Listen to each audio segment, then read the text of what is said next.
Hi, you're watching Reddit Confessions, where secrets spill louder than apologies. Let's dive in. It was supposed to be just another Tuesday, the kind where you microwave leftovers, ignore texts you don't want to answer, and fall asleep wondering when your life stopped feeling like your own. But instead, I found myself inside a quiet cafe, my hands clammy, a ring in my pocket, and my stomach doing gymnastics it hadn't done since college. The air smelled like cinnamon and fresh regret. I didn't plan some big confrontation. I'm not that guy. I rehearse arguments in the shower and lose them in real life. I hate attention. I say sorry when someone else bumps into me. But this time, something cracked. Because when Colleen walked in with that man, the man she promised was just a coworker. The one she said I was being paranoid about. Something inside me went still. Not angry, not sad. Just still, like the final second before a building collapses. They didn't notice me at first. She was laughing, hand on his shoulder, like she hadn't just left our house that morning wearing my hoodie. I waited until they sat down at the table I had chosen carefully, the one where we had our anniversary breakfast last year. I stood up, walked over, and placed the wedding ring, the one I hadn't removed in 7 years, right in front of her plate. No speech, no screaming. Just the sound of metal on wood and the entire cafe going silent. She froze. He looked at me like I was an awkward waiter who'd just interrupted their date. I could feel every cell in my body screaming, "Don't cry here. Not in public. Not again." She reached for the ring like it might explain something. Her fingers hovered over it, then pulled back like it burned. "Merit," she started. But I wasn't there for her excuses. Not this time. I looked straight at her and said, "You can keep pretending I don't exist, Colleen, but now the ring agrees with you." Her lover blinked like he just realized this wasn't a joke. "Dude, are you seriously?" "Yes," I cut in. "Seriously done." And I turned around. I didn't make it halfway to the door before the next thing happened. The thing that no one, not even she, could have seen coming. As I walked away from that table, my pulse thundered in my ears, but my feet moved on their own. The cafe wasn't even that big, yet the walk to the door felt like crossing a football field in slow motion. I didn't look back. I wouldn't give her or that smug clown beside her the satisfaction. But just as my fingers touched the door handle, a voice I hadn't heard in over a year called out my name. "Merit." I stopped cold. That voice, sharp, familiar, always slightly condescending, came from the last person I ever expected to see in a place like that. Her mother. Marilyn Langston stood from a corner booth, napkin in hand, wearing one of those beige scarves she used to drape over every outfit like she was in a perfume commercial. She was staring at me with wide eyes, and more importantly, staring at the ring I had just left on her daughter's table. I should have just nodded and left, but I couldn't. Not with that look in her eyes, surprise, yes, but something else too. Like she already knew. Like she'd known for a long time. "You didn't hear it from me?" she said quietly, stepping closer so only I could hear. "But she's been bringing different men to that same booth for months." Her words felt like a slap. Not because they were unexpected, but because part of me still wanted to believe this was just a one-time thing. A slip. A mistake. Marilyn glanced over at the table. Colleen was pale now, her hands still hovering near the ring like it was radioactive.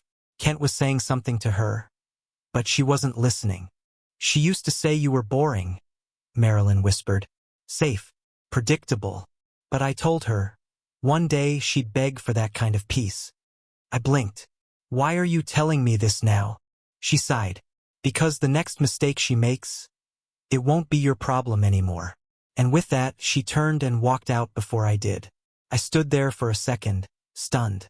It was surreal being validated not by a friend, not by my own family, but by the one person who used to treat me like I wasn't good enough for her daughter. I left without another word. But the real chaos hadn't even started yet. That night she came home.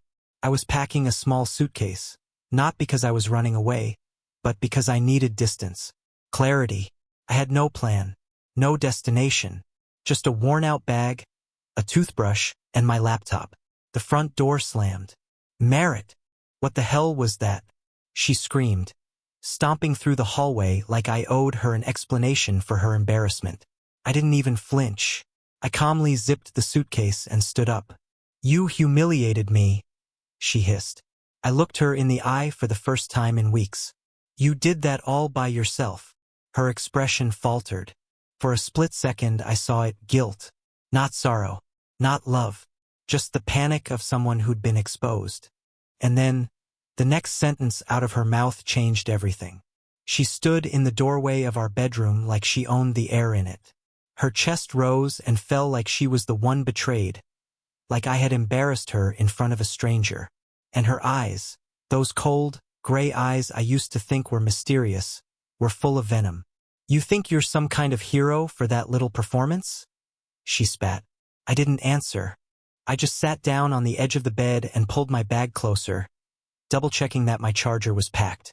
I couldn't give her the argument she wanted. I didn't have the energy. "You humiliated me, Merritt," she said again, her voice growing sharper. "You think just showing up and slamming a ring on the table proves something? You looked pathetic." That word, pathetic. It was like a match striking against gasoline that had been soaking into me for years. I stood slowly and met her glare. "Pathetic," I repeated. "Right? Because I didn't scream. Because I didn't punch your little boy toy in the face. Because I left the room without making a scene?" She crossed her arms. "Because you let this marriage rot. You let me rot." I blinked. "You were cheating," she scoffed. "Don't act like that's all it was. You stopped seeing me years ago. You were more married to your routines than to me. I needed more." "And you found more in Kent?" "No," she said, her voice lowering, her words sharper than ever. "I found more in being seen. Something you haven't done in a long time." She stepped closer. "You were just convenient, Merritt. You were always going to be the guy I settled with until something better came along." The sentence hit harder than I thought anything could. More than the texts I found. More than seeing her laugh with him like I never mattered. More than her mother's warning. I was convenient, safe, predictable. Something better came along. I looked down at the carpet, that horrible beige one she insisted we get because it matched her Pinterest board. I had never liked it, but I paid for it, like I did with the house, and her car, and her business classes, and every new gadget that helped her focus. I looked back up. "Then why are you here right now?" She blinked. "What? If I was just convenient? Why are you standing here screaming at me instead of curled up next to Kent in whatever overpriced loft he hides you in?" She faltered. For a second. Just a second. But it was enough. I grabbed my bag, stepped past her, and walked down the hallway that once held our wedding photos. All gone now. She probably threw them out the same week she brought him into our bed. "Where are you going?" she called after me. I didn't even turn around. Away from convenient. As I closed the front door behind me, I didn't feel free or strong or brave. I just felt done. And that would have been the end. Except she wasn't done with me. Because the next morning, I woke up to 27 missed calls and a message from her boss that made my blood go cold. I didn't sleep that night. I tried. I lay on the couch at my friend Desmond's place, staring at the ceiling fan turning slowly overhead like it had no idea someone's life was falling apart underneath it. I kept hearing her voice on repeat. "You were just convenient." I'd whispered those words to myself so many times in the dark that by morning, they felt like a song I couldn't stop humming. Desmond didn't ask questions. He just handed me coffee in the morning and let me be. He's that kind of friend. The rare kind who knows that silence can sometimes be more supportive than advice. I appreciated that. I needed space to think. Then my phone vibrated on the kitchen counter. 27 missed calls, 14 voicemails, and one text that nearly made me drop the mug. It was from Colleen's boss, Samuel Denning, the same man she once called a fossil with too many golf stories. He was also the owner of the marketing agency where she worked, and where I'd gotten her the job in the first place. I had met Samuel at a fundraiser 2 years ago and pulled some strings to get her an interview. She'd never thanked me for that, but I hadn't cared at the time. I just wanted her to succeed. The message said, "I suggest you come to the office." There's something you should see before this gets any worse. There was no context, no hello, just that one sentence. I hesitated. Part of me thought it was a trick, some dramatic plea orchestrated by Colleen to draw me back in. But something about the tone, the abruptness, the lack of warmth, it didn't feel like her style. Against every ounce of reason in me, I went. The office was downtown. Glass walls, exposed brick, the kind of place where people wear sneakers that cost more than my monthly rent. I walked in and asked for Mr. Denning. The receptionist looked at me like I was already part of a story she didn't want to be part of. She buzzed him immediately. Samuel opened his door and motioned me in without a word. He looked tired. Not angry, not rushed, just defeated. He didn't sit. Instead, he handed me a manila envelope. I wasn't going to get involved, he said quietly. But this concerns you more than it concerns her. I opened the envelope and pulled out a stack of printouts. At first, I didn't understand what I was looking at. Then it clicked, these were internal emails. Between Colleen and another man. Not Kent. A different name. Brandon. And another. Max. The dates went back over a year. Each thread was the same formula. Flirtation, meetings outside the office, requests to use company funds for client dinners that clearly had nothing to do with clients. Attached were hotel receipts, photos from a company retreat I hadn't known she attended. Even a reimbursement request for lingerie, marked as a gift for a client's wife. I felt sick. She used company credit cards to finance her affairs, Samuel said, rubbing his forehead. Not just one, multiple. She used me to get in here, I whispered. She used everyone, he replied. I stared down at the documents, heart pounding. My wife, the woman who called me pathetic, boring, convenient, had been living a double, maybe triple life. She wasn't just cheating emotionally or physically. She was stealing. You need to see this before legal gets involved, Samuel added. She told HR you'd hacked her email. Tried to pin this all on you. I looked up, stunned. What? She panicked. She knew you found out about Kent. I guess she thought she could shift the blame fast enough before the rest came to light. I couldn't speak. I couldn't move. But in that moment, something in me solidified. If she wanted war, she'd just declared it. And I was done playing nice. I left the office with the envelope in my hands, feeling like I was carrying a grenade. I sat in my car for what felt like an hour, staring at the dashboard, letting the weight of it all crush me in waves. She wasn't just unfaithful. She wasn't just cruel. She was criminal. And worst of all, she was planning to bury me beneath it. I kept thinking about that line Samuel said. She told HR you hacked her email. That wasn't a panicked excuse. That was premeditated. She was already setting up a narrative, twisting her own disgrace into my downfall. It explained so much. Why she kept insisting I wasn't supportive lately. Why she started asking me to stay home from her work events. Why she got so oddly defensive every time I asked about a receipt or a credit card alert. I wasn't just a bystander in her mess. I was her cover. And then I remembered something that made my skin go cold. 3 weeks ago, we had dinner with her colleague Max, the same Max whose name showed up in those emails. It was a double date. Colleen insisted we go. I thought it was weird at the time, because we hadn't done anything social together in months. She spent most of the night acting like a gracious hostess, refilling drinks, laughing at jokes she didn't find funny.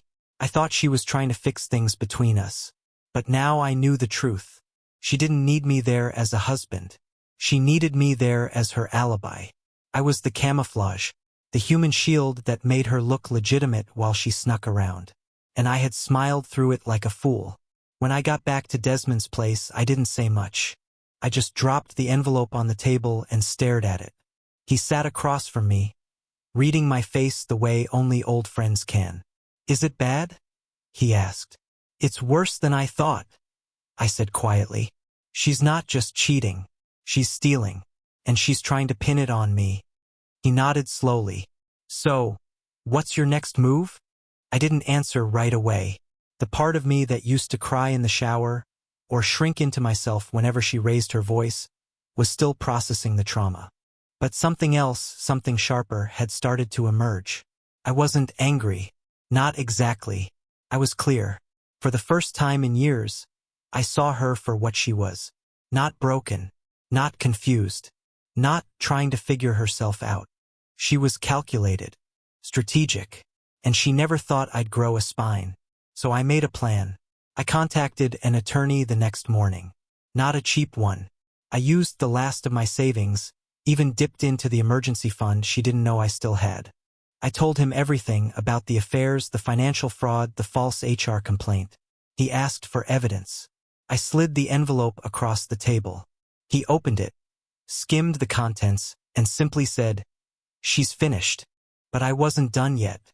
There was one more thing I had to do before I filed. One final meeting. I invited her to lunch. Neutral ground. A small bistro near her office. She showed up 10 minutes late, as usual, and dressed like nothing was wrong. She smiled like she wasn't unraveling everything in her life behind the scenes. "Merit," she said, sliding into the seat. "I'm glad you reached out. I think we should talk calmly. This doesn't need to get messy." I smiled, and then I reached into my coat, pulled out the ring box again, and placed it between us. "You really like symbolism, don't you?" She rolled her eyes. "What is this now?" I opened the box, but instead of the ring, I'd replaced it with a folded piece of paper. "What's this?" she asked. "Your HR report.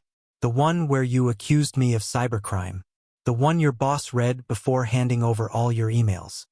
She stopped breathing, and then I said, "Lunch is on me, but your future? That's on you now." She didn't touch the paper. Her eyes flicked between the open ring box and my face, searching for any sign that I was bluffing.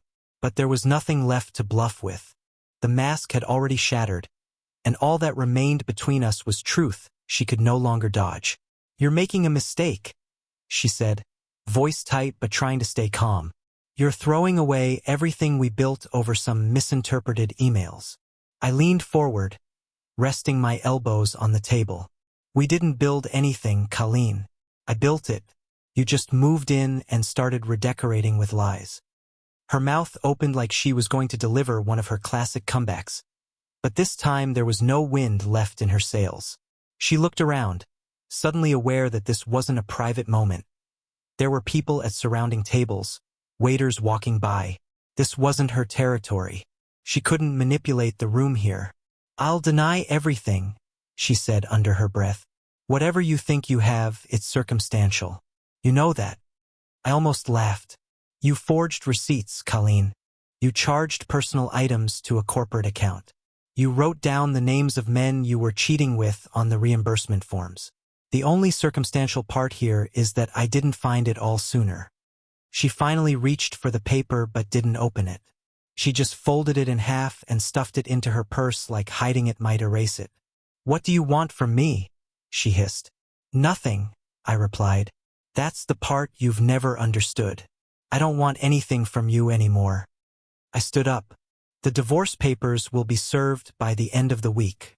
I won't ask for anything. Not the house, not the car, not a cent.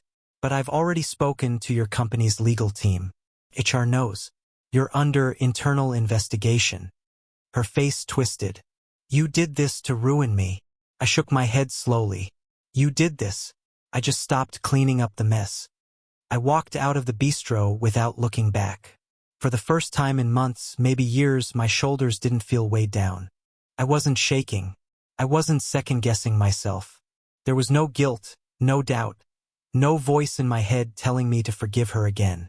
There was only silence, and it was peaceful. But peace didn't last long. Later that night, I received a call from an unknown number. I let it go to voicemail.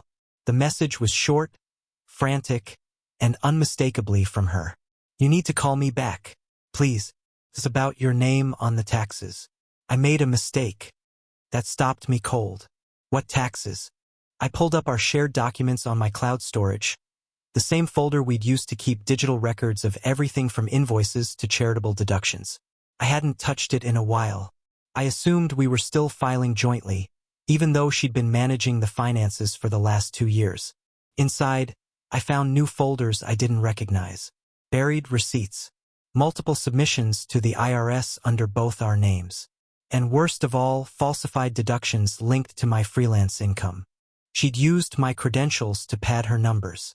It wasn't just fraud. It was federal fraud. Under my identity. I stared at the screen, heart racing. I wanted to scream, to throw something. But instead, I did what I always do. I sat in silence, trying to make sense of how deeply I'd been betrayed.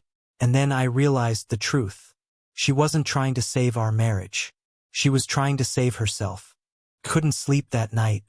I paced Desmond's apartment in circles, refreshing those files over and over, as if maybe one of them would suddenly vanish and it would all be a misunderstanding.